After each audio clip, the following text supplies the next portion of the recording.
It's getting closer to election time when public information campaigning for legislative initiatives will dominate the airwaves. Today, we speak to a co-author of an initiative which did not pass 2 years ago. The authors say lack of public knowledge was responsible. During a hearing with the Senate Fiscal Affairs Committee yesterday, members of the Commonwealth Retirement Association voiced their support for a pension obligation bond initiative. Diego Benavente is a member of CRA and co-author of Legislative Initiative 17-5, which he hopes to see back on the ballot this November. He says passing this initiative won't do anything except authorize the government to borrow money against the general fund. I think there was a confusion and misunderstanding that if the people had voted in favor of the legislative initiative, it would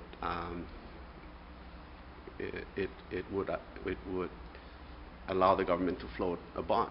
But Benavente says that's not really what the initiative does. The CNMI Constitution prohibits the CNMI government from borrowing money for operations through bonds, through the floating of bond.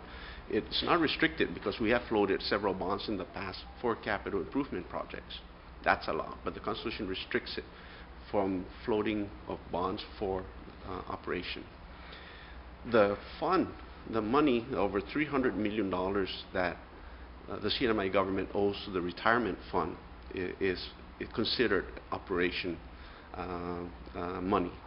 So the only way in which the CNMI government may be able to float bond for that purpose is to amend the Constitution to allow that. Benavente says if the administration decides to float the bond, it won't be able to without other factors being considered. One of them, of course, is the economy, our ability to pay, if the market is there for it. And it also requires the full faith and credit of the government, which requires the approval by both the House and the Senate. He addresses public concerns about the downside of the initiative. I know that there are also worries and concerns being raised regarding, requiring the future generation of our community to pay for this bond.